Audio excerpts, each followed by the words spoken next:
विद्यार्थियों नमस्कार। मैं डॉक्टर दीपेंद्र कुमार शर्मा आपके अपने YouTube प्लेटफॉर्म पर आपके साथ जुड़ा हुआ हूं। विद्यार्थियों, ये जो वीडियो लेक्चर आप देख रहे हैं इसका पार्ट ए हम लोग पहले डिस्कस कर चुके हैं। पार्ट ए में हम लोगों ने यहाँ पर मल्टीपल चॉइस क्वेश्चन को डिस्कस किया था। इस वीडियो लेक्चर में हम बात कर रहे हैं कक्षा 12वीं यानी क्लास 12 केमिस्ट्री यानी रसायन शास्त्र विषय के वस्तुनिष्ठ प्रश्नों के बारे में, यानी ऑब्जेक्टिव क्वेश्चन को हम डिस्कस करें। किसके लिए?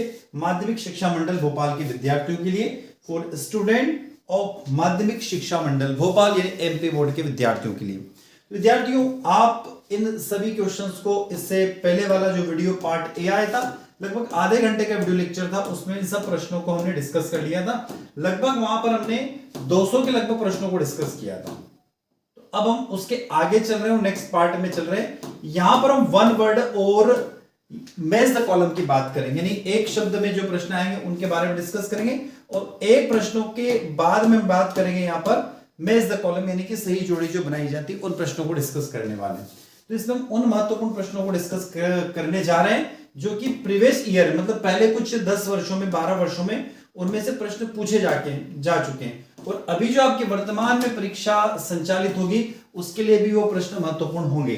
तो विद्यार्थियों, अब हम चल रहे हैं उन प्रश्नों के संग्रह की तरफ। ये जो आपको स्क्रीन पर चल रहा है इसके बारे में तो आप पहले पढ़ चुके हैं, पर अब हम नए सिस्टम की तरफ चल रहे हैं, वन वर्ड की तरफ या मैच द कॉलम की तरफ हम आ रहे हैं अभी लौट कर। विद्यार्थियों, अब आपको स्क्रीन पर दिखाई दे रहा आंसर इन वन वर्ड या वन सेंटेंस। एक शब्द में उत्तर दीजिए, उसके बारे में बात करते हैं। पहला प्रश्न आपको स्क्रीन पर दिखाई दे रहा है, प्रबल विद्युत अपघट्य के कोई दो उदाहरण लिखिए। Give two example of strong electrolytes. तो आप स्ट्रॉन्ग इलेक्ट्रोलाइट्स से प्रबल विद्युत अपघट्य में आप ले सकते हैं H2SO4, HCl, NaOH एटसेट्रा। दूसरा प्रश्न आपको जो स्क्रीन पर दिखाई दे रहा है कि दुर्बल विद्युत अपघट्यों के दो उदाहरण दीजिए। Give two example of weak electrolytes. तो एसिटिक एसिड और अमोनियम हाइड्रोक्साइड इसका एग्जांपल हो जाएगा, एसिटिक एसिड और अमोनियम हाइड्रोक्साइड। प्रश्न क्रमांक 3 आपको स्क्रीन पर दिखाई दे रहा है, विद्युत अपघटनी चालकता पर तापमान का क्या प्रभाव पड़ता है। What is the effect of temperature on electrolytic conductivity? तो ध्यान रखना यहाँ पर चालकता हमेशा बढ़ती है, चालकता हमेशा बढ़ती है, कंडक्टिविटी क्या हो जाएगी? इंक्रीज हो जाएगी। अगला प्रश्न है प्रश्न क्रमांक 4, कोलराश के नियम का फार्मूला लिखिए। Write the formula of Kohlrausch law. विद्यार्थियों, कोलराश लॉ का जो फार्मूला आपको स्क्रीन पर दिखाई दे रहा है, फार्मूला आपको क्या कहता है? तो फार्मूला कहता है कि lambda m infinite equal to lambda infinite cationic conductivity plus lambda infinite anionic conductivity. तो केटायनिक कंडक्टिविटी और एनायनिक कंडक्टिविटी, धन आयन की कंडक्टिविटी, धन आयन की चालकता और ऋण आयन की चालकता अनंत तनुता पर उसका जो योग होगा वो उसकी मोलर चालकता के अनंत तनुता के बराबर होगा। विद्यार्थियों, अगला प्रश्न है, विलायक के 1000 ग्राम में विलय के मोलों की संख्या मोललता कहलाती है। क्या कहलाती है? मोललता। याद रखना, the numbers of moles of solid in 1000 gram of solvent is called molality। आपसे पूछेंगे, ये पूरा सेंटेंस दे देंगे और आपसे पूछेंगे ये सेंटेंस किसका है, तो आपको याद रखना मोलालिटी यानी मोललता का सेंटेंस है। अच्छा सा प्रश्न है, बहुत बार आ चुका है। हिंसबर्गर रिएजेंट का केमिकल फार्मूला, तो याद रखना C6H5SO2Cl। याद रखना क्या है? C6H5SO2Cl, ये हिंसबर्गर रिएजेंट का फार्मूला है, C6H5SO2Cl याद रखना। नेक्स्ट, आदर्श विलियन राउंड के नियम का पालन करते हैं। वो पूछेंगे आदर्श विलयन किसका पालन करते हैं, तो आपको लिखना राउल्ड के नियम का। तो आइडियल सॉल्यूशन किसका फॉलो करेंगे? राउल्ड्स लॉ को फॉलो करेंगे। नेक्स्ट, मोललता की यूनिट क्या है? तो मोललता की यूनिट आपसे पूछी जाएगी मोल किलोग्राम, मोल पर किलोग्राम। क्या है? मोल पर किलोग्राम पूछी जाएगी, मोल पर किलोग्राम हो जाएगी। नेक्स्ट क्वेश्चन है, आंवले में कौन सा विटामिन पाया जाता है? Which vitamin is found in आंवला? तो इसका करेक्ट आंसर हो जाएगा विटामिन सी। क्या हो जाएगा? Vitamin C. इसके अलावा साइट्रस फ्रूट जितने भी होते हैं खट्टे, यानी कि संतरा हो गया, नींबू हो गया, उन सब में भी विटामिन सी पाया जाता है। नेक्स्ट प्रश्न क्रमांक 10, इंसुलिन की कमी से होने वाला रोग, the disease caused by deficiency of insulin is diabetes, यानी उसको मधुमेह कहते हैं। क्या बोलते हैं? मधुमेह। अगला आ गया प्रश्न क्रमांक 11। प्रश्न क्रमांक 11 आपको स्क्रीन पर दिखाई दे रहा है। प्रश्न क्या कह रहा है? प्रश्न कह रहा है कि तुल्य चालकता का सूत्र लिखिए। Write the formula of equivalent conductivity. तो विद्यार्थी, इक्विवेलेंट कंडक्टिविटी की जब बात करें, तुल्यांक की चालकता की बात करें, मैं दो प्रश्न बैक टू बैक आपके लिए लेकर आ रहा हूं। प्रश्न क्रमांक 11 और 12 इन दोनों को देखिएगा। तुल्यांक की चालकता, तुल्य चालकता को तुल्यांक की चालकता कर लीजिएगा। इक्विवेलेंट कंडक्टिविटी, इसका फार्मूला लेमडा इक्विवेलेंट कंडक्टिविटी है, तुल्यांक की चालकता। लेमडा इक्यू कर लेना इसको, lambda EQ equal to 1000 into kappa, 1000 into kappa by n. इसका फार्मूला क्या हो जाएगा विद्यार्थियों, इसका याद रखना, lambda EQ equal to 1000 into kappa by क्या हो जाएगा एन, ठीक है। और इसकी यूनिट याद रखना, यूनिट हो जाएगी इसकी ओम इनवर्स, यूनिट हो जाएगी इसकी ओम inverse centimetre square equivalent inverse, ओम inverse centimetre inverse equivalent inverse इसकी यूनिट हो जाएगी, यूनिट जरूर याद रखिएगा। दूसरा है मोलर चालकता का फार्मूला, तो मोलर चालकता का lambda m equal to 1000 into kappa by M, ये फार्मूला है, और यूनिट हो जाएगी ohm inverse centimetre square mole inverse इसकी यूनिट हो जाएगी। क्लियर है। अगला प्रश्न है प्रश्न क्रमांक 13, वह युक्ति जो विद्युत ऊर्जा को रासायनिक ऊर्जा में परिवर्तित करती है, device which convert electric energy into chemical energy, उसको क्या कहते हैं, तो याद रखना उसको विद्युत अपघटनी सेल कहते हैं, इलेक्ट्रोलाइटिक सेल उसको कहा जाता है। अगला प्रश्न क्रमांक 14, दूध में उपस्थित शर्करा, दूध शर्करा का रासायनिक नाम क्या है, what is the chemical name of the sugar lactose present in the milk, तो याद रखना उसका हो जाएगा लैक्टोज, मिल्क में कौन सी शुगर प्रेजेंट होती है, तो लैक्टोज, याद रखना उसका नाम हो जाएगा आपका लैक्टोज। अगला प्रश्न प्रश्न क्रमांक 15, शीप अभिकर्मक के बेंजील्डिहाइड से क्रिया करने पर कौन सा रंग प्राप्त होता है, which colour is obtained when Schiff reagent react with benzaldehyde, तो याद रखना पिंक कलर अर्थात गुलाबी रंग मिलता है, कौन सा, पिंक कलर मिलता है। शीप का अभिकर्मक, शीप अभिकर्मक क्या होता है, तो याद रखना रेसोसिनोल हाइड्रोक्लोराइड का एक जलीय विलयन जो सल्फ्यूरिक अम्ल द्वारा विघटित हो जाता है, मतलब शीप रिएजेंट क्या है, तो रेसोसिनोल हाइड्रोक्लोरिक का एक्वस सॉल्यूशन जो किस में डिसॉल्व हो जाता है, सल्फ्यूरिक एसिड में डिसॉल्व हो जाता है। Vitamin B12, vitamin B12, vitamin B12, vitamin B12 याद रखना विद्यार्थी, विटामिन B12 की बात कर रहा हूं, विटामिन B12 किसका कॉम्प्लेक्स है, तो कोबाल्ट का, याद रखना विटामिन B12 में क्या पाया जाता है, कोबाल्ट पाया जाता है, कोबाल्ट पाया जाता है। प्रश्न क्रमांक 17, बहुत अच्छा सा प्रश्न, नेक्स्ट क्वेश्चन नंबर 17, प्रश्न क्रमांक 17, सिस प्लैटिनम कॉम्प्लेक्स का उपयोग किसके उपचार में किया जाता है, cis platinum complex used in treatment of cancer, cancer के उपचार में इसका इस्तेमाल होता है, सिस प्लैटिनम कॉम्प्लेक्स का इस्तेमाल कैंसर के उपचार में होता है। प्रश्न क्रमांक 18, जटिल लवणों की संरचना प्रस्तावित की थी, वर्नर ने, proposed the structure of complex salt किसने दिया था, वर्नर ने दिया था। प्रश्न क्रमांक 19, सेल के दोनों इलेक्ट्रोड का विभव क्या होता है जिसके कारण सेल में विद्युत धारा प्रवाहित होती है, what is the potential of both the electrode of the cell due to which electric current flow in the cell, तो उसको बोलते हैं इलेक्ट्रोमोटिव फोर्स, यानी विद्युत अपघट्य, सॉरी इलेक्ट्रोमोटिव फोर्स यानी EMF कहते हैं, विद्युत चालकता बल भी उसे कहते हैं। प्रश्न क्रमांक 20, धातु इलेक्ट्रोड और उसके आयनों के बीच रेडॉक्स अभिक्रिया के कारण उत्पन्न विभव को क्या कहते हैं, इलेक्ट्रोड विभव। What is the potential produced due to redox reaction between a metal electrode and its ion is called electrode potential। प्रश्न क्रमांक 21, ऐसा विलयन जो संगठन में बिना परिवर्तित हुए आश्रित हो जाता है क्या कहते हैं, a solution which distills without changing its composition is called azeotropic mixture, याद रखना उसको azeotropic mixture यानी स्थिर क्वाथी मिश्रण कहते हैं, जिसमें बिना कंपोजिशन में चेंज हुए वो क्या होता है, मिश्रण रहता है, उसका कंपोजिशन में कभी भी चेंज नहीं होगा, एक साथ डिस्टिल आउट होगा। प्रश्न क्रमांक 22, दो या दो से अधिक पदार्थों के समांगी मिश्रण को हम लोग सॉल्यूशन कहते हैं, विलयन कहते हैं, होमोजेनस मिक्सचर ऑफ टू और more substance is called solution. प्रश्न क्रमांक 23, विलयन के अणुसंख्या गुणधर्म किस पर निर्भर करते हैं, तो कणों की संख्या पर, किस पर विद्यार्थियों, कणों की संख्या पर निर्भर करते हैं, ध्यान रखना कणों की संख्या पर निर्भर करते हैं। ऑन विच, नेक्स्ट क्या कह रहा है, what do you the colligative property of the solution depends on the number of particle of the molecules, किसके डिपेंड करते हैं, नंबर ऑफ पार्टिकल्स के ऊपर डिपेंड करते हैं, ध्यान रखना। आगे चलते हैं, नेक्स्ट है अगला, जंग का रासायनिक संगठन क्या है, what is the chemical composition of rust, तो उसका हो जाएगा Fe2O3.XH2O, रस्ट का रासायनिक फार्मूला क्या है, Fe2O3.XH2O है, ध्यान रखना Fe2O3.H2O रस्ट का फार्मूला। प्रश्न क्रमांक 25 दिखाई दे रहा आपको, कौन से एल्डिहाइड एल्डोल कंडेंसेशन रिएक्शन देते हैं, which aldehyde give aldol condensation reaction, तो इस पर हो जाएगा alpha hydrogen contain aldehyde, alpha hydrogen युक्त एल्डिहाइड क्या देंगे, एल्डोल कंडेंसेशन रिएक्शन को देंगे। क्वेश्चन नंबर 26, कैल्शियम एसिटेट को गर्म करने पर प्राप्त होता है, calcium acetate is obtained on heating, acetone प्राप्त होता है, याद रखना क्या, एसीटोन। 27, केनिजारो अभिक्रिया कौन से एल्डिहाइड देते हैं, तो अल्फा हाइड्रोजन विद एल्डिहाइड देते हैं, which aldehyde give Cannizzaro reaction, तो अल्फा हाइड्रोजन लेस एल्डिहाइड, ये अब्सेंस ऑफ अल्फा हाइड्रोजन या नो अल्फा हाइड्रोजन। 28, कौन से प्रोटीन रक्त का थक्का बनने के लिए उत्तरदायित्व है, fibrinogen, which protein is responsible for blood clotting, fibrinogen. प्रश्न क्रमांक 29, प्रोटीन की एकलक इकाई का नाम क्या, amino acids, right the name of the monomers of protein, amino acids हो जाएगा। प्रश्न क्रमांक 30, एमिनो अम्ल आपस में पेप्टाइड बंध द्वारा जुड़कर क्या बनाते हैं? प्रोटीन बनाते हैं। Amino acids are joined together by peptide bond to form a proteins. Question number 31 screen पर आ गया है। विभवांतर की इकाई क्या है? What is the unit of potential difference? Volt. क्या है विद्यार्थी? वोल्ट। 32 नंबर, सेल स्थिरांक का सूत्र लिखिए। Write the formula of cell constant G equal to L by A, unit हो जाती है इसके सेंटीमीटर इनवर्स। प्रश्न क्रमांक 33, जिस सेल को रिचार्ज किया जा सकता है उसे क्या कहते हैं? Cell which can be recharge are known as, उसको सेकेंडरी सेल कहते हैं। क्या कहते हैं विद्यार्थी? Secondary cell. प्रश्न क्रमांक 34, संचारण का मूल अभिक्रिया क्या होती है? What is the basic reaction of the corrosion? Oxidation कहलाता है। क्या कहलाता है? ऑक्सीडेशन। प्रश्न क्रमांक 35, किसी अभिक्रिया का मंद पद क्या कहलाता है? The slowest step of the reaction is called rate determining step, यानी वेग निर्धारण पद कहते हैं। अब आगे चलते 36, अरेनियस समीकरण को लिखिए। अरेनियस समीकरण क्या है? तो k इक्वल टू a की पावर a e की power minus e by RT। Question number 37, प्रथम कोटि अभिक्रिया तो अर्धवायुकल का सूत्र लिखिए। Write the formula of the half life period of first order reaction. तो T 1/2 equal to 0.693 by k हो जाएगा। प्रश्न क्रमांक 38, आभासी प्रथम कोटि अभिक्रिया का एक उदाहरण दीजिए। Give one example of the first order reaction, pseudo first order reaction. तो इसका एग्जांपल हो जाएगा एस्टर का hydrolysis, CH3COCH5 plus H2O acetic acid और अल्कोहल बन जाएगा।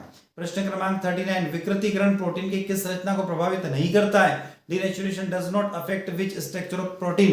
तो प्राइमरी स्ट्रक्चर डीनेचुरेशन यानी प्रोटीन के विकृतीकरण में चेंज नहीं होता है।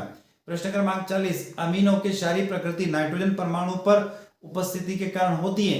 The basic nature of amine is due to the presence of, क्या होगा? लोन पेयर ऑफ इलेक्ट्रॉन्स, एकांक इलेक्ट्रॉन उपस्थित होते हैं। प्रश्न क्रमांक 41, विटामिन सी का रासायनिक नाम क्या है? Ascorbic acid. क्या है? The chemical name of vitamin C is ascorbic acid. 42, विषम पॉलीसेकेराइड का उदाहरण दीजिए। Glycogen. Give one example of heteropolysaccharide. Glycogen. 43, तुल्य चालकता की इकाई बताइए। States of unit of equilibrium equivalent conductivity ohm centimetre square gram equivalent inverse. 44, किसी सेल के विद्युत चालकता बल और साम्य स्थिरांक के बीच क्या संबंध होता है? Write the relation between electromotive force and equilibrium constant of a cell. क्या हो जाएगा? log Kc equal to mf cell by 0.591। Note कर लीजिए, बहुत अच्छा सा प्रश्न है। प्रश्न क्रमांक 45, उस अभिक्रिया का नाम लिखिए जिसमें ऑक्सीकरण और अपचयन एक साथ होता है। Redox reaction. What is the name of the reaction which oxidation and reduction occur simultaneously? Redox reaction. 46, विलयन में विलय की सामान्य स्थिति दर्शाने वाले वांड हाफ गुणांक का मान 1 से 1 के बराबर होता है। The value of Van der coefficient indicate normal state of the solution is will be equal to 1, 1 के बराबर होता है, ध्यान रखना। 47, वाष्प दाब में अपेक्षित अवनमन का व्यंजक क्या है? The expression of the relative depression in vapor pressure P0A minus PA by P0A, याद रखना P0A minus PA by P0A। 48, 1000 ग्राम विलायक में विलय के मोलों की संख्या मोललता कहलाती है। The number of moles of solutes in 1000 gram of the solvent is called molality। 49, द्रव मिश्रण जो बिना संघटन परिवर्तित उबलता है उसे हम एज़ोटोपिक मिक्सचर कहते हैं। आ चुका है। 50वां प्रश्न, बहुत अच्छा सा प्रश्न है। अर्धपारगम्य झिल्ली से केवल सॉल्वेंट यानी विलायक के मॉलिक्यूल आर पार जा सकते हैं। Only molecules of can pass through a semi permeable membrane, तो सॉल्वेंट आंसर आ जाएगा। 51वां प्रश्न, ऊंचे स्थानों पर जल का क्वथनांक घट जाता है क्योंकि ऊंचे स्थलों पर वायुमंडलीय दाब कम हो जाता है। क्या हो जाता है? कम हो जाता है। The boiling points of the water decrease at high altitudes because atmospheric pressure at high altitudes become less than, कम हो जाता है, ध्यान रखना। जल की मोललता यानी द मोलिटी ऑफ वाटर क्या है? 55.56।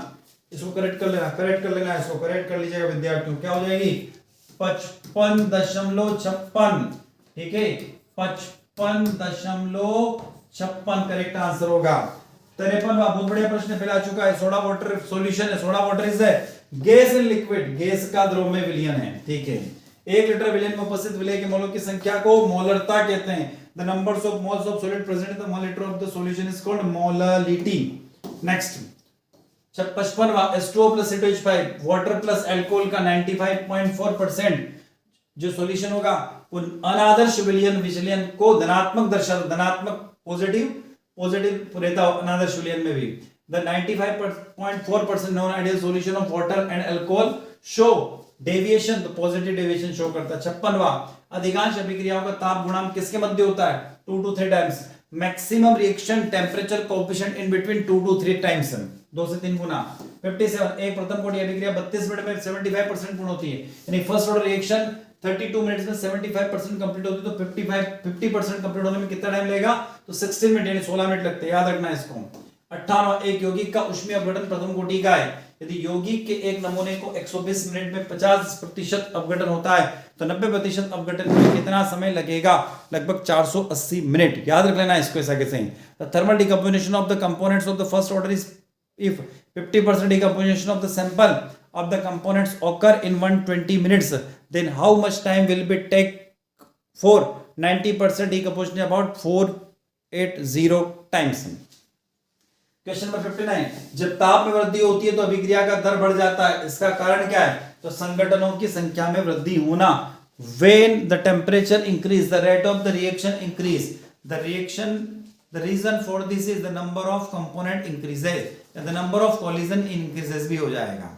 आगे चलते प्रश्न क्रमांक 60, एक प्रथम कोटि की अभिक्रिया के लिए 90% पूर्ण होने में लगने वाला समय लगभग अर्ध आयु काल का 3.3 टाइम्स होता है। The times taken for the first order reaction to be 90% complete is approximately 3.3 times the half life। 61वां प्रश्न स्क्रीन पर आ गया है। रासायनिक अभिक्रिया की दर किस पर डिपेंड करती है? The rate of the chemical reaction depend on the active mass. 62वां द्रव्य अनुपाती क्रिया का नियम किसने दिया था? गुल्डबर्ग और वागे ने। Who's propose the law of mass action, Guldberg and Waage. 63 अभिक्रिया की दर मात्रक क्या है? Mole litre inverse second inverse. The unit of the reaction it is mole litre inverse second inverse. 64 ethyl amine ammonia से अधिक क्षारीय है। Ethyl amine is more basic than ammonia, more basic than ammonia कर लीजिएगा। 65वां प्रश्न, कौन सी reaction है? बहुत बढ़िया रिएक्शन दिख रही है आपको। RNH2 plus CaCl3 plus 3 KOH, RNC+3 KCl plus 3 H2O, इसको हम बोलते हैं आइसोसाइनाइड रिएक्शन, आइसोसाइनाइड टेस्ट या carbyl amine reaction. Primary amine का टेस्ट भी होता है, ध्यान रखना। कभी आपसे पूछ ले कि कार्बिल एमीन रिएक्शन क्या है, तो प्राइमरी एमीन का टेस्ट करने के काम में आती है। और ये भी पूछ ले कि कार्बिल एमीन रिएक्शन क्या है, तो आइसोसाइनाइड बनता है। यही पूछ ले आइसोसाइनाइड परीक्षण को क्या कहा जाता है, तो कार्बिल एमीन रिएक्शन कहा जाता है। इस प्रश्न को घुमा फिरा के पूछते ही प्रश्न तो आएगा ही, ये मान के चलो आप। 67 किसी अभिक्रिया के संपन्न होने के लिए आवश्यक ऊर्जा क्या कहलाती है? सक्रियण ऊर्जा। What is the energy required for the completion for a reaction is called activation energy. Next, Hg2Cl2 एवं Ki के क्षारीय विलयन को नेस्लर रिएजेंट कहते हैं, नेस्लर अभिकर्मक। The solution of the HgCl2 and Ki is called the alkaline Nessler reagent. 68 एक Faraday का मान 96500 कूलम होता है। The value of the 1 farad is 96500 coulomb. 69 मानक हाइड्रोजन इलेक्ट्रोड का पोटेंशियल 0 वोल्ट होता है। The value of the potential of the standard hydrogen electrode is 0.0 volt. 70वां प्रश्न, नाइट्रीकरण मिश्रण क्या होता है? व्हाट इज द नाइट्रिफिकेशन मिश्रण? तो कंसंट्रेट HNO3 और कंसंट्रेट H2SO4 के मिश्रण को हम नाइट्रीकरण मिश्रण कहते हैं, याद रखिएगा। कौन सा विटामिन रक्त का थक्का बनने के लिए उत्तरदायी? तो विटामिन के। Which of the vitamin responsible for the blood clotting? Vitamin के हो जाएगा। नेक्स्ट, समान प्रदर्शन दाब वाले विलयन को हम समपराश्रयी विलयन कहते हैं। Solution having the equal osmotic pressure is called isotonic solution. Next, अच्छा 73 वाला बहुत बढ़िया है। बाल, ऊन एवं रेशम में उपस्थित प्रोटीन का नाम लिखिए। Keratin. Write the name of the protein present in the hair, wool and silk. Keratin. 74 एक शर्करा का रासायनिक नाम और सूत्र लिखिए। Sucrose C12H22O11। Write the chemical name and formula of sugar cane sugar. Sucrose C12H22O11। 75 जीवों में पाए जाने वाले वसा, तेल तथा मोम जैसे पदार्थ क्या कहलाते हैं? लिपिड कहलाते हैं। क्या कहलाते हैं विद्यार्थी? Lipid. What is the fat, oil and wax like substance found in living organism is called lipid। 76 lunar caustic किसे कहते हैं? What is the lunar caustic? AgNO3 silver nitrate को लूनार कास्टिक कहा जाता है। 77 जब क्षारीय फिनॉल क्लोराइड फिनॉल क्लोरोफॉर्म के साथ अभिक्रिया करता है तब उस अभिक्रिया को रीमर डिमांड रिएक्शन कहते हैं। Which reaction takes place when alkaline phenol react with chloroform? क्या कहलाएगी? रीमर डिमांड रिएक्शन कहलाएगी। 78 क्लोरोफॉर्म को सिल्वर पाउडर के साथ गर्म करने पर कौन सा यौगिक बनता है? Acetylene. Which compound formed with when chloroform is heated with the silver powder? Acetylene. 79 methane एवं इथेन के क्लोरोफ्लोरो डेरिवेटिव क्या कहलाते हैं? तो उनको CFC यानी क्लोरोफ्लोरोकार्बन कहते हैं। The chlorofluoro derivatives of methane and ethane are called compounds CFC यानी क्लोरोफ्लोरोकार्बन। प्रश्न क्रमांक 80 एथिल अल्कोहल को विरंजक चूर्ण की अभिक्रिया करने पर क्या बनता है? तो chloroform. What is formed when the ethyl alcohol react with the bleaching powder? Chloroform form होगा। 81 डी ब्लॉक के तत्व जिंक परिवर्तित संयोजकता नहीं दर्शाता है। क्यों? क्योंकि इसमें डी ब्लॉक के सभी इलेक्ट्रॉन फुलफिल्ड होते हैं, सभी ऑर्बिटल फुलफिल्ड होते हैं. Among an element of D block, zinc does not show variable valency. Why? Due to complete filled D orbital. 82 Fe3 positive कितने अयुग्मित इलेक्ट्रॉन होंगे? तो 5. How many unpaired electron are there? Fe3 positive 5. हवा में खुला छोड़ने पर एनिलीन काला भूरा क्यों हो जाता है? तो ऑक्सीकरण के कारण. ये भी मिला चुके सभी. Aniline turn blackish brown when exposed to air. Why? Due to oxidation. 84 बहुत बढ़िया प्रश्न, ये भी आ चुका है पहले. मिर्बेन का तेल किसे कहते हैं? नाइट्रोबेंजीन को. What is called oil of mirbane? Nitrobenzene. 85 aniline को ट्राइक्लोरोमेथेन यानी CaCl3 तथा कास्टिक पोटाश के साथ गर्म करने पर फिनिल आइसोसाइनाइड बनेगा. कार्बोनिल रिएक्शन है. Aniline is obtained by heating it with trichloromethane CaCl3 and cause potassium caustic potash. It's called potassium isocyanide. Next 86 अर्धपारगम झिल्ली में से केवल विलायक कण पार जा सकते हैं. Only solid molecule pass through the semi permeable membrane. 87 alcohol के जल के अणु का विलोपन क्या कहलाता है? निर्जलीकरण. What is the removal of water molecule from alcohol is called dehydration. 88 निर्जल ZnCl2 एवं सांद्र HCl के विलयन को लुकास रिएजेंट कहते हैं. याद रखिएगा आप लोग. The solution of anhydrous ZnCl2 and concentrated HCl is called Lucas reagent. 89 कास्ट स्प्लिट का रासायनिक सूत्र methyl alcohol CH3OH. Write the chemical formula of wood spirit. English Hindi दोनों प्रश्न पढ़िएगा परीक्षा में आप लोग. वुड स्प्लिट का मतलब होता है मेथिल अल्कोहल. विटामिन डी की कमी से होने वाले रोग. Name of the disease caused by deficiency of vitamin D. Rickets. अगला वसा में विलय प्रोटीन कौन से हैं? विटामिन वसा में डिसॉल्व विटामिन कौन से हैं? प्रोटीन छप गया, विटामिन कर लिएगा. ADEK ये वसा में घुलनशील होते हैं और B और C जो होते हैं वो वाटर में सोल्यूबल होते हैं. इसलिए क्या कहा जाता है कि B और C हमारे शरीर में स्टोर क्यों नहीं हो सकते हैं? क्योंकि हमारे शरीर में जैसे स्टोर होंगे वो तो हम पानी पिएंगे तो हमारे यूरिनल सिस्टम से पानी के द्वारा बाहर चले जाते हैं, क्योंकि B और C विटामिन B और C पानी में घुलनशील होते हैं. 92 ट्राइनाइट्रोबेंजीन और ट्राइनाइट्रोटोलुइन की प्रकृति एक्सप्लोजिव होती है. ध्यान रखना, एक्सप्लोजिव. 93 संक्रमण तत्वों का रंगीन आयन बनाने का मुख्य कारण डी उपकोश में उपस्थित अयुग्मित electron. The main reason for transition element to form a coloured ion it is unpaired electron present in d subshell. Next 94 petrol के परिष्करण में उपयोग होने वाले कार्बधातुक यौगिक tetraethylate. The organometallic compound used in refining petrol is tetraethylate. 95 dibenzene chromium की संरचना सैंडविच जैसी होती है. Dibenzene chromium structure of the sandwich. या फिर आप इससे भी पूछ ले आपसे कि फेरोसिन का स्ट्रक्चर यानी फेरोसिन की संरचना भी सैंडविच जैसी होती है. NiCO4 में sp3 हाइब्रिडाइजेशन होता है. याद रखना, sp3 संक्रमण. हीमोग्लोबिन आयरन यानी लोहे का कॉम्प्लेक्स है संकुल. Haemoglobin is made up of iron complex compound. EDTA किस प्रकार के लिगेंड है? तो हेक्साडेंटेट लिगेंड है, षष्ठ दंतुक लिगेंड है. नेक्स्ट इथेनॉल को आयोडीन एवं NaOH के साथ गर्म करने पर आयोडोफॉर्म प्राप्त होता है. इसको हम आयोडोफॉर्म टेस्ट भी कहते हैं. What is obtained when ethanol is heated with iodine and NaOH? Iodoform reaction कहलाती है. 100वां प्रश्न पर आगे विद्यार्थियों. इसके आगे और भी मल्टीपल चॉइस है और भी क्वेश्चन हम लोग डिस्कस कर रहे हैं. अल्कोहल की जल में उच्च विलेयता का क्या कारण होता है? तो hydrogen bonding. What is reason for the high solubility of alcohol in water? Hydrogen bonding. 101 mustard oil reaction का मुख्य उत्पाद alkyl isothiocyanate. Mustard oil is the main product, the reason of alkyl isothiocyanate. 102 glacial acidic acid अम्ल का UPC नाम ethanoic acid. Write the UPC name of the glacial acidic acid ethanoic acid. 103 CONH3 का UPC नाम hexammine cobalt third chloride. Next K4FeCN6, इसको 6 कर लीजिएगा. K4FeCN6 potassium hexa, इसको 6 कर लीजिएगा, है ना. ध्यान रखना इसको, ये प्रिंट मिस्टेक हो गया है, इसको 6 कर लीजिएगा, है ना. K4FeCN6 है ना. इसका नाम हो जाएगा potassium hexacyanoferrate second ion. Next 105 K3CO2O4 thrice में केंद्रीय धातु आयन के प्रभावी परमाणु संख्या 30 होती है. The effective atomic number of the central metal ion K3CO2O4 30 होती है. 106 उपसंयोजक संख्या किसे कहते हैं? तो केंद्रीय धातु आयन से जुड़े मोनोडेंटेट लिगेंड की संख्या को हम लोग क्या बोलते हैं, coordination number. What is the called coordination number? The number of monodentate ligand attach to the central metal ion. 102. Hexammine cobalt second sulphate का फार्मूला CONH363SO4.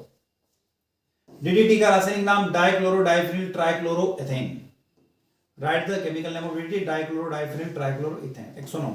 कड़वे बादाम के तेल का रासायनिक सूत्र क्या होता है? Benzaldehyde. The chemical name of the formula of bitter almonds is called benzaldehyde. 110. Formaldehyde और अमोनिया की क्रिया से प्राप्त उत्पाद का नाम लिखिए. Urotropine, hexamethylene tetramine. Write the name of the product obtained from the reaction formaldehyde and ammonia, urotropine and hexamethylene tetramine. 111. Phenol एवं फॉर्मेल्डिहाइड की क्रिया से प्राप्त बहुलक bakelites, the polymer obtained from the reaction of phenol and formaldehyde, bakelite. रोजेनवुड अभिक्रिया, right, रोजेनवुड reaction. तो RCOCl plus H2 किसकी उपस्थिति में होती है? PDBSO4 की. ध्यान रखना, PDBSO4 की उपस्थिति में रिएक्शन होती है. तो ये एरो का चिन्ह बना लेना है और इसके ऊपर आ जाएगा PD/BaSO4. ठीक है, और चाहे तो नीचे आप लिख सकते हो जाइलिन. ठीक है, तो क्या बनेगा यहाँ पर? RCHO plus HCl बन जाएगा. So next reaction 113. ऐसी युक्ति जो विद्युत ऊर्जा को रासायनिक ऊर्जा में बदलती है क्या कहलाती है? विद्युत अपघटनी cell. A device which convert electric energy into chemical energy is called electrolytic cell. Ether बनाने की विधि विलियमसन विधि. The method of making ether is Williamson method. 115. Molarity of a solution change with the temperature but molarity does not. किसी विलयन की मोलरता तापमान के साथ बदलती है लेकिन मोलरता नहीं. तो मोलरता का तापमान पर कोई भी प्रभाव नहीं पड़ता है. Molality does not effect by temperature. याद रखना, मोलरता प्रति 1000 ग्राम विलायक में विलय के मोलों की संख्या है, जबकि मोलरता 1 लीटर में घुले विलयन के मोलों की संख्या. Molality is the number of the moles of solute per 1000 gram of the solvent, where the molarity the number of moles of solute dissolved in the 1 liter of the solution. मोलरता तापमान से स्वतंत्र होती है. लिखा ना हमने, molarity is independent of the temperature, where the molarity change with change in temperature. ठीक है ना, याद रखना. फॉर्मेलिन में फॉर्मेल्डिहाइड होता है 40%. Formalin contain formaldehyde 40%. देली ऊर्जा और सक्रिय ऊर्जा में क्या संबंध होता है? What is the mention between the threshold energy and activation energy? Formula याद रखना, एक्टिवेशन एनर्जी सक्रिय ऊर्जा बराबर देली ऊर्जा यानी थ्रेशोल्ड एनर्जी माइनस अणुओं की आद्य अवस्था में ऊर्जा, energy of the molecule in their ground state. या देली ऊर्जा इक्वल टू सक्रिय ऊर्जा प्लस अणुओं की मूल अवस्था में ऊर्जा. Threshold energy equal to activation energy plus energy of molecule in their ground state. 118. प्रथम कोटि की अभिक्रिया के लिए दर स्थिरांक का व्यंजक क्या? What is the expression for rate constant for first order reaction? Formula K = 2.303/T log 10 A by A minus x. 119. अभिक्रिया A plus B में इक्वल टू शून्य कोटि की, तो दर समीकरण क्या होगी? तो दर हो जाएगी K की पावर 0 और B की पावर भी 0 हो जाएगी. क्वांटम एफिशिएंसी का फार्मूला हो जाएगी quantum efficiency phi equal to विघटित अणुओं की संख्या, dissociate number of molecule dissociate by अवशोषित फोटॉन की संख्या, absorb numbers of photon 1 to 1. अभिकारक के पृष्ठ क्षेत्रफल की अभिक्रिया की दर का क्या प्रभाव पड़ता है? तो पृष्ठ क्षेत्रफल अधिक होने से अभिक्रिया की दर बढ़ जाती है. What is the effect of the surface area of the reactant on the rate of chemical reaction? The rate of the reaction increase with greater the surface area. 122. ताक्षणिक दर किसे कहते हैं? What is instantaneous rate? विद्यार्थियों, the rate change in the concentration of reaction product of particular moment और time is called the instantaneous rate of reaction rate of time. समय के किसी विशेष क्षण पर किसी अभिकारक या उत्पाद के सांद्रण में परिवर्तन की दर उस समय की ताक्षणिक दर कहलाती है. चलते अगले प्रश्न की तरफ. ताक्षणिक दर के बाद नेक्स्ट क्वेश्चन आ जाते हैं हम. तो विद्यार्थी अगला प्रश्न आ जाता है, अभिक्रिया की अर्धायु काल क्या कहलाती है? नेक्स्ट है 123. अभिक्रिया का अर्धायु काल क्या? What is the half life period of reaction? तो half life of the reaction is the time which the concentration of the reactant reduce the half. इस अभिक्रिया का अर्धायु काल वह समय होता है जिसमें अभिक्रिया की सांद्रता घटकर आधी रह जाती है.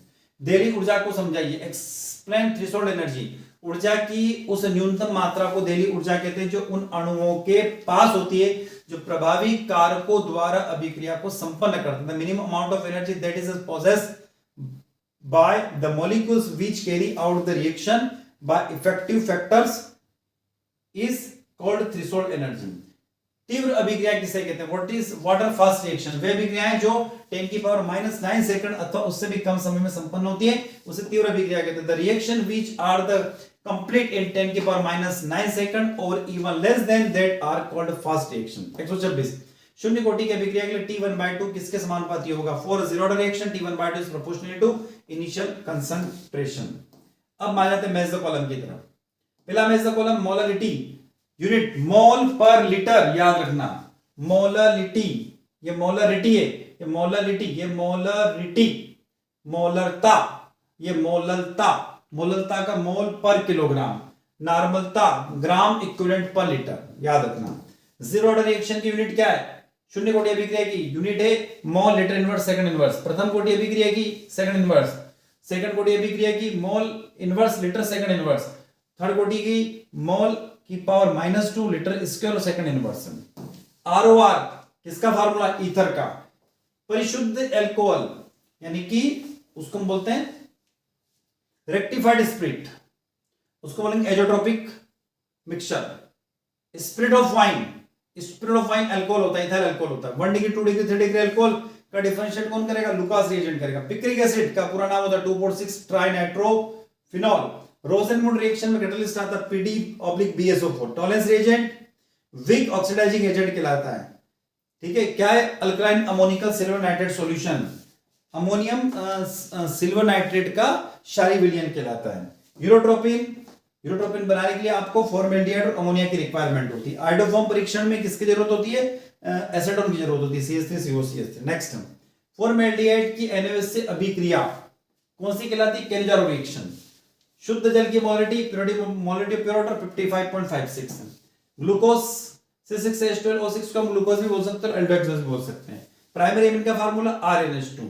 डाइजोनियम सॉल्ट का फार्मूला C6H5N2Cl। TNT ट्राइनाइट्रोटोलुएंट क्या? एक्सप्लोसिव है।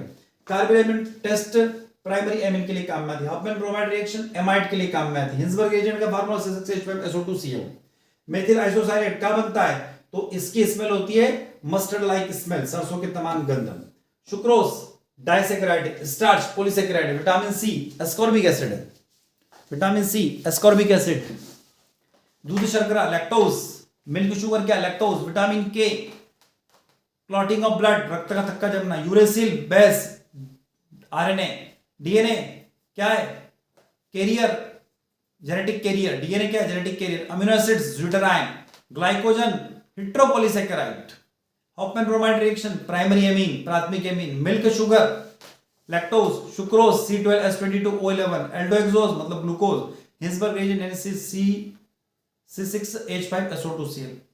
प्राथमिक संयोजकता नेगेटिव आयन और ROR यानी ईथर हो जाता है। एल्कोहल सोडियम के साथ अभिक्रिया करके क्या देगा? RONA देगा। Which of the following is the most acidic? निम्नलिखित में से कौन सबसे अधिक अम्लीय है? तो ध्यान रखना CF3COOH सबसे ज्यादा अम्लीय, ए वाला option. Formula of osmotic pressure, परासरण दाब का सूत्र याद रखना, pi equal to nRT/V। Next, order of the reaction of the rate K की पावर A 1/2 B की पावर 3/2, तो 1/2 3/2 इन दोनों को जोड़ दो तो क्या हो जाएगा? आपकी ऑर्डर ऑफ रिएक्शन 2 आ जाएगी। नेक्स्ट, आंतरिक संक्रमण तत्व सीजियम है, ध्यान रखना। स्कैंडियम, मर्क्यूरी और वैनेडियम क्या? ट्रांजिशन एलिमेंट संक्रमण तत्व है। ऑक्सीडेशन नंबर ऑफ एपीन K2 एफिशिएंसी 6 कितनी है? +4 है। कैसा है विद्यार्थियों? +4। इधर देख लो, यहाँ क्या है? 2 में से कितना गया? 6। कितना बचा? 4। ऑक्सीडेशन स्टेट 4 हो जाएगी। Next, alkali iodides are often prepared by the reaction of alkali chloride bromide with NaI in dry acetone. This reaction is known as alkyl iodide. अक्सर एल्काइल क्लोराइड ब्रोमाइड की शुष्क एसीटोन में NaI के साथ अभिक्रिया द्वारा तैयार किया जा सकता है। इस अभिक्रिया को किसके नाम से जानते हैं? फिंकलस्टीन रिएक्शन के नाम से। याद रखना, फिंकलस्टीन रिएक्शन है ये, फिंकलस्टीन रिएक्शन। हिंदी इंग्लिश दोनों में देख लेना आप लोग। नेक्स्ट, EDTA का केमिकल नेम, रासायनिक नाम ethylene diamine tetra acetic acid.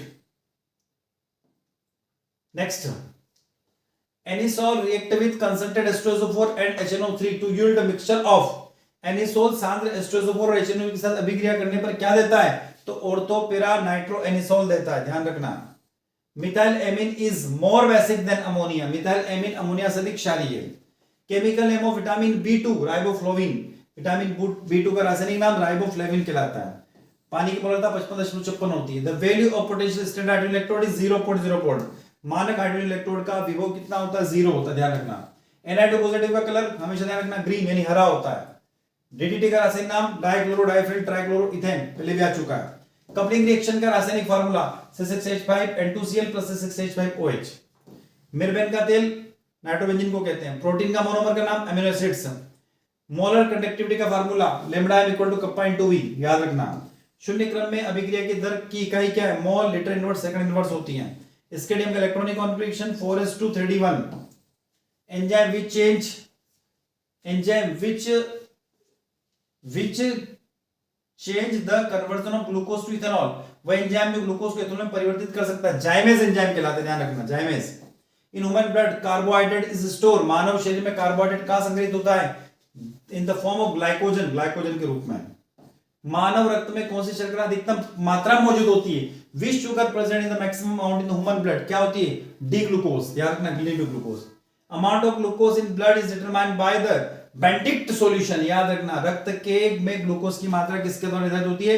बेंटिक्ट William के द्वारा। विटामिन की सी की कमी से कौन सा रोग होता है? Deficiency of vitamin C, scurvy होता है। सभी जीवित कोशिकाओं में सबसे प्रभावी ऊर्जा भंडार एटीपी कहलाता है। Most efficiency energy reserve in all living cell is ATP. Disaccharide present in the milk, lactose, बार-बार आ रहा है, ध्यान रखना, आ सकता है। कौन सा ग्लिसरॉइड नहीं है? Which is not a glyceroid? Soap, साबुन। Which is not found in RNA? Thymine. RNA में कौन नहीं पाया जाता? थायमिन नहीं पाया जाता है। Deficiency of vitamin caused by rickets, किस विटामिन की कमी से रिकेट्स होता है? विटामिन डी की कमी से। By oxidation of glucose molecules of ATP are produce 38। क्या प्रश्न है? ग्लूकोज के ऑक्सीकरण से एटीपी के कितने अणु बनते हैं? तो याद रखना विद्यार्थियों, 38 अणु बनते हैं। The breaking of complex molecule in organism is known as catabolism. जीवों में जटिल अणुओं के टूटने को अपचय कहते हैं, ध्यान रखना, क्या कहते हैं? अपचय कहते हैं। In hyperglycaemia the amount of in the blood increases sugar. Hyperglycaemia में रक्त में ग्लूकोज की मात्रा अधिक, यानी शर्करा की मात्रा अधिक हो जाती है। Deficiency of let's in I disease, vitamin A. नेत्र रोग किसकी कमी से होता है? विटामिन ए की कमी से होता है। Deficiency of iodine leads to disease goiter. Iodine की कमी से कौन सा रोग होता है? घेंगा रोग होता है, घेंगा रोग होता है। Blood the temperature of the entire body balance, रक्त पूरे शरीर का तापमान क्या करता है? संतुलित करने का काम करता है। Hormones balance the amount of sugar in blood, insulin, hormone रक्त में शर्करा की मात्रा को संतुलित करता है, उसे क्या कहते हैं? इंसुलिन। नेक्स्ट, रक्त में थक्का जमने के लिए जिम्मेदार vitamin K is responsible for the clotting of blood, vitamin K. Denaturation does not affected the structure of protein, primary. कौन सा? प्राइमरी कहलाएगा, ध्यान रखना, विकृतीकरण प्रोटीन की प्राथमिक संरचना को प्रभावित नहीं करता है। प्रोटीन का बहुलक अमीनो एसिड्स, ध्यान रखना है ना, प्रोटीन की मौलिक इकाई अमीनो एसिड्स। यूरेसिल डीएनए में मौजूद नहीं होता है, is not present in DNA, uracil नहीं होता है। Haemoglobin is a complex compound, haemoglobin लोहे का एक यौगिक है, जटिल यौगिक है। Oil and fats obtained from plants and animals organism are called lipids. पौधे और जानवरों में प्राप्त तेल और वसा क्या कहलाते हैं? लिपिड्स कहलाते हैं। विटामिन सी का रासायनिक नाम एस्कॉर्बिक एसिड। विटामिन के कहां से प्राप्त होता है? हरी पत्तेदार सब्जियों से प्राप्त होता है। विटामिन के को फाइलोक्विनोन भी बोलते हैं, ठीक है। Which bond link amino acids? Peptide bond. मानव शरीर के द्वारा कितने अमीनो एसिड्स सिंथेसाइज किए जाते हैं? How many amino acids are synthesized by human body? 10। हमारे शरीर कितने अमीनो एसिड बनाता है? 10। Glucose is linear polymer of which glucose? Beta glucose. Cellulose is a linear polymer of which glucose? Beta glucose. Cellulose किस glucose का रेखीय बहुलक है? तो बीटा ग्लूकोज का। In RNA molecule which pyrimidines is present in place of thymine? RNA अणु में thymine के स्थान पर कौन सा pyrimidine क्षार मौजूद होता है? तो यूरेसिल मौजूद होता है। Lactose on hydrolysis give glucose and lactose. Lactose के हाइड्रोलिसिस पर क्या बनेगा? ग्लूकोज और ग्लैक्टोज बनेगा। Glucose contain pyranose ring where fructose contain furanose ring. Glucose में पायरेनोज रिंग होती है जबकि फ्रुक्टोज में फ्यूरेनोज होती है। Polysaccharide monosaccharide units are linked to each other by which bond? Glycoside. Polysaccharide और मोनोसेकेराइड इकाइयां किस बंध के द्वारा आपस में जुड़ी होती है? उसको हम बोलते हैं glycoside linkage. Which protein help the clotting of blood? Fibrinogen. रक्त को थक्का जमने के लिए सहायक कौन सा प्रोटीन है? Fibrinogen. Write one example of the monosaccharide of carbohydrate, glucose और फ्रुक्टोज। मोनोसेकेराइड कार्बोहाइड्रेट का उदाहरण है ग्लूकोज या fructose. What is the name of the disaccharide sugar present in the milk? Lactose. है ना, दूध में क्या प्रेजेंट होता है? Lactose. Write the reaction hydrolysis of sucrose. Sucrose का हाइड्रोलिसिस होगा तो ग्लूकोज और फ्रुक्टोज बनेगा। पेप्टाइड बॉन्ड का फार्मूला क्या है? तो CONH, CONH ध्यान रखना, CONH। Which are the main biomolecules found in the biological system? जैविक तंत्र में पाए जाने वाले मुख्य जैव अणु कौन से हैं? तो जैव अणु कौन से? कार्बोहाइड्रेट, प्रोटीन, न्यूक्लिक एसिड और लिपिड्स हैं। What are the oligosaccharides? जिसमें 2 से लगाकर 10 यूनिट तक मोनोसैकेराइड्स की होती है, उसे ओलिगोसैकेराइड कहते हैं। रेशेदार प्रोटीन के 2 उदाहरण केराटिन और मायोसिन। ठीक है, ध्यान रखना, keratin and myosin are the example of the fibrous protein. What are biomolecules? Biomolecules क्या होते हैं? The molecules which take part in the formation of living system are known as a biomolecules like protein, carbohydrate। जीवित तंत्र के निर्माण में भाग लेने वाले अणुओं को जैव अणु कहा जाता है, जैसे प्रोटीन और कार्बोहाइड्रेट। अंडे को उबालने के बाद उसमें मौजूद पानी कहां चला जाता है? तो when egg is boiled, that denaturation of protein and then coagulate takes place probably through hydrogen bonding। जब अंडे को उबाला जाता है तो प्रोटीन की विकृतीकरण और फिर जमावट संभवतः हाइड्रोजन बंधन के माध्यम से होती है।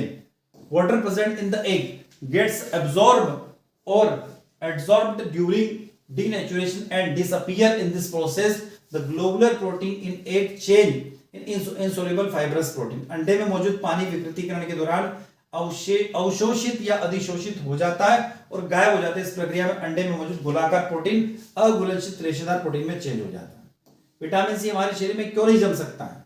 तो vitamin C soluble in water. Vitamin C क्या होता है? पानी में घुलनशील होता है, हमारे शरीर में जम नहीं सकता। It can not be stored in our body because it is extract in urine. ये आसानी से हमारे शरीर से मूत्र द्वारा विसर्जित हो जाता है। विटामिन सी और बी। प्रोटीन क्या है? The word protein is derived from the Greek word Proteus to take the first. Protein शब्द ग्रीक शब्द प्रोटियस से लिया गया है, यानी जिसका पहला या बहुत महत्वपूर्ण। First is very important। Protein are high molecular mass nitrogenous organic compound found in the protoplasm of the all animal and plants। Protein उच्च आणविक भार नाइट्रोजन युक्त जटिल कार्बनिक यौगिक है जो सभी जानवर और पौधों में प्रोटोप्लाज्म में पाए जाते हैं। Chemically protein are condensation polymer of alpha amino acid. रासायनिक रूप से प्रोटीन अल्फा अमीनो एसिड्स के संघनन बहुलक है। Next, what are the essential and non essential amino acids? Give two example. आवश्यक और गैर आवश्यक अमीनो अम्ल क्या है? प्रत्येक के 2-2 उदाहरण दीजिए। The amino acids which our body can not make and must be obtained through diets. वे अमीनो अम्ल जो हमारे शरीर में नहीं बन सकते और उन्हें हम आहार के माध्यम से प्राप्त करते हैं, उन्हें हम आवश्यक अमीनो अम्ल कहते हैं। Example valine, isoleucine, arginine, lysine और threonine. Non essential amino acids, these are the amino acids which our body can make. वे अमीनो एसिड जो जिन्हें हमारा शरीर बना सकता है। Glycine, alanine, glutamic acid, aspartic acid, glutamine और सेरीन, इनको हम नॉन एसेंशियल यानी गैर आवश्यक अमीनो अम्ल कहते हैं। प्रोटीन की संरचना में विकृतीकरण पर क्या प्रभाव होता है? तो उसकी प्राइमरी स्ट्रक्चर में कोई चेंज नहीं होता, जबकि दूसरा और तीसरा स्ट्रक्चर उसका बदल जाता है, ध्यान रखना। अगला, गोलाकार रेशेदार प्रोटीन के बीच में अंतर लिखिएगा। अगला प्रश्न क्या है? Difference between the globular and fibrous protein. Globular protein यानी गोलाकार प्रोटीन क्या? They have a coiled ball like structure. इनकी संरचना कुंडलित गेंद जैसी होती है। They have 3 dimensional structure. इनकी संरचना 3 आयामी होती है। They are soluble in water and aqueous solution of salt and base. ये पानी और नमक और क्षार में जलीय घोल में घुलनशील होते हैं। This protein are inactive toward temperature and pH value. ये प्रोटीन तापमान और पीएच मान से प्रति निष्क्रिय होते हैं। नेक्स्ट, फाइब्रस प्रोटीन, रेशेदार protein. These molecules have long thread-like structure। इनके अणुओं में लंबे धागे जैसी संरचना होती है। They have sheet-like structure। इनकी संरचना चादर जैसी। They are insoluble in water। पानी में अघुलनशील होते हैं। रेशेदार प्रोटीन तापमान और पीएच के मान के प्रति सक्रिय होते हैं। Fibrous proteins toward temperature and pH value. Next, what is monosaccharide? Monosaccharides are carbohydrates which cannot be hydrolyzed further to give the simple units of polyhydroxyaldehyde and ketone। Monosaccharide किसे कहते हैं? तो मोनोसैकेराइड एक प्रकार कार्बोहाइड्रेट है जो आगे hydrolysis जिनका नहीं हो सकता, उसे हम क्या कहते हैं? मोनोसैकेराइड्स कहते हैं। अगले प्रश्न की ओर हम चल रहे हैं यहां से नेक्स्ट क्वेश्चन की तरफ।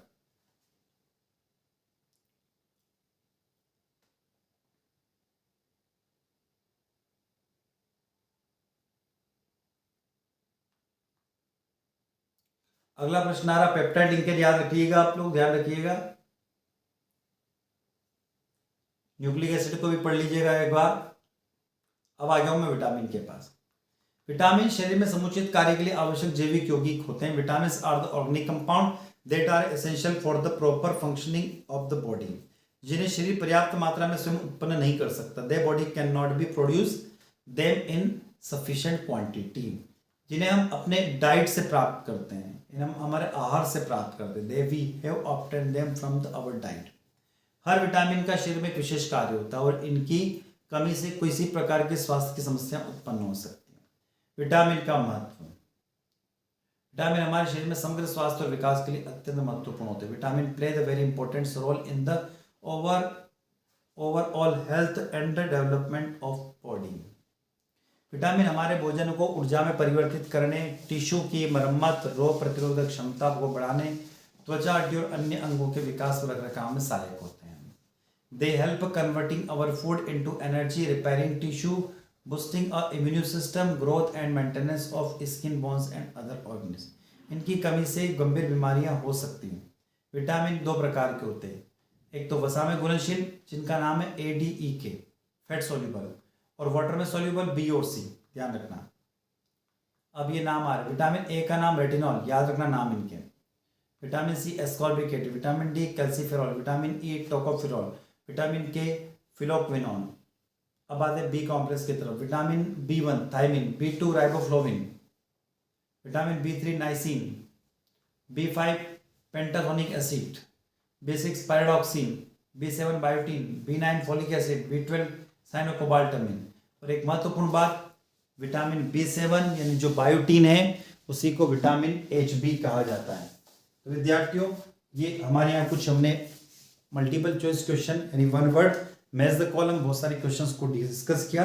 इससे पहले हमने एक पार्ट ए भी बनाया था लगभग, जो कि 30 मिनट का था। उसमें भी हमने वहां से 150-200 क्वेश्चन को डिस्कस किया था, और यहाँ भी आप लोगों के बीच में हम लगभग 200 के लगभग क्वेश्चन को डिस्कस कर चुके हैं। तो आई होप विद्यार्थी वीडियो लेक्चर आप लोगों को अच्छा लगा होगा। अच्छा लगता है तो वीडियो को लाइक करिएगा, आपके क्लासमेट तक इस वीडियो को शेयर कीजिएगा, कमेंट बॉक्स में कमेंट करके जरूर में बताइएगा। और अभी तक आपने अपने चैनल को सब्सक्राइब नहीं किया तो चैनल को सब्सक्राइब अवश्य कीजिएगा। विद्यार्थियों, इसी के साथ मैं डॉक्टर दीपक कुमार शर्मा आपसे विदा लेता हूँ।